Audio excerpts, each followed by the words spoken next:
اعوذ باللہ من الشیطان الرجیم، بسم اللہ الرحمن الرحیم۔ چند حدیث پیش کر رہے ہیں، امید ہے فائدہ ہوگا۔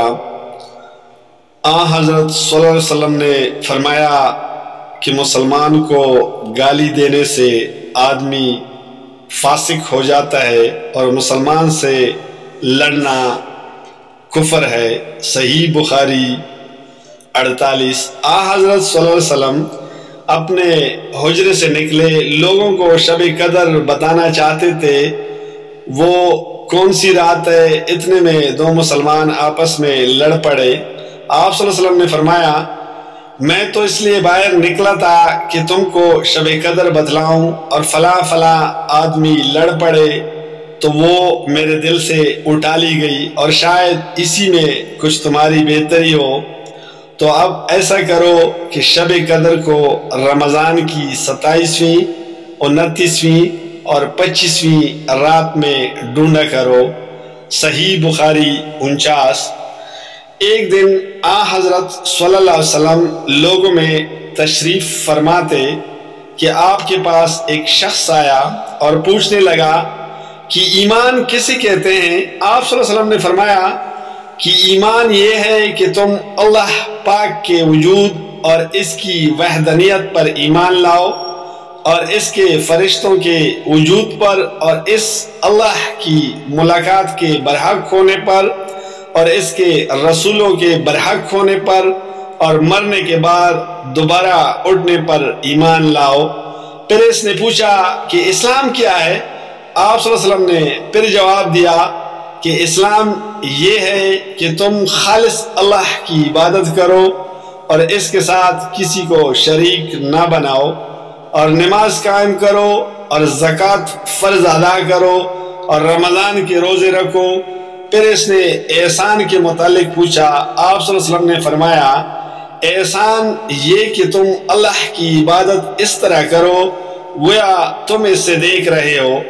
اگر یہ درجہ نہ حاصل ہو تو پھر یہ تو سمجھو کہ وہ تم کو دیکھ رہا ہے۔ پھر اس نے پوچھا کہ قیامت کب آئے گی؟ آپ صلی اللہ علیہ وسلم نے فرمایا کہ اس کے بارے میں جواب دینے والا پوچھنے والے سے کچھ زیادہ نہیں جانتا، البتہ میں تمہیں اس کی نشانیاں بتلا سکتا ہوں۔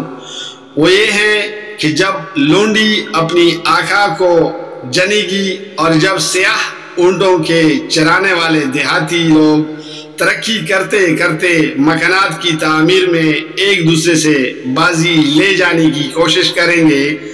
یاد رکھو، قیامت کا علم ان 5 چیزوں میں ہے جن کو اللہ کے سوا کوئی نہیں جانتا۔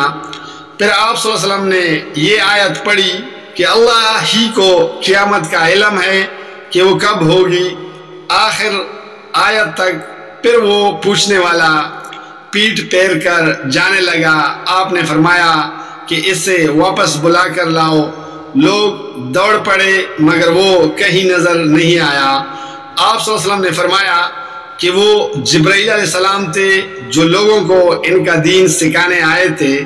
امام عبداللہ بخاری فرماتے ہیں کہ حضرت صلی اللہ علیہ وسلم نے ان تمام باتوں کو ایمان ہی قرار دیا ہے۔ صحیح بخاری 50۔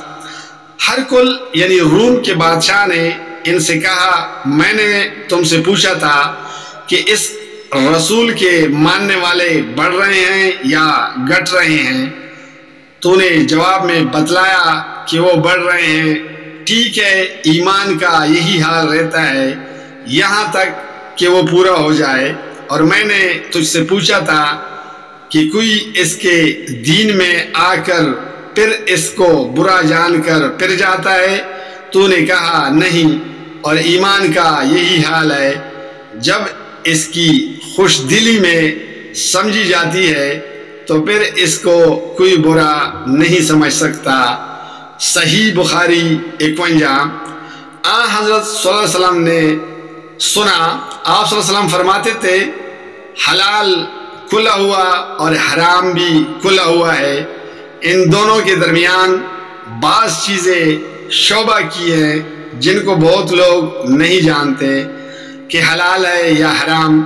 پھر جو کوئی شعبہ کی چیزوں سے بھی بچ گیا، اس نے اپنے دین اور عزت کو بچا لیا، اور جو کوئی ان شبہ کی چیزوں میں پڑ گیا، اس کی مثال اس چرواہی کی ہے جو شاہی محفوظ چراگاہ کے آس پاس اپنے جانوروں کو چرائے، اور وہ قریب ہے کہ کبھی اس چراگاہ کے اندر گھس جائے اور شاہی مجرم قرار پائے۔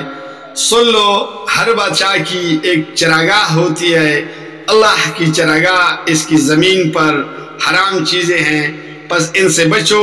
اور سن لو، بدن میں ایک گوشت کا ٹکڑا ہے، جب وہ درست ہوگا سارا بدن درست ہوگا، اور جہاں بگڑا سارا بدن بگڑ گیا۔ سن لو، وہ ٹکڑا آدمی کا دل ہے۔ صحیح بخاری 52۔ جزاک اللہ، فی امان اللہ۔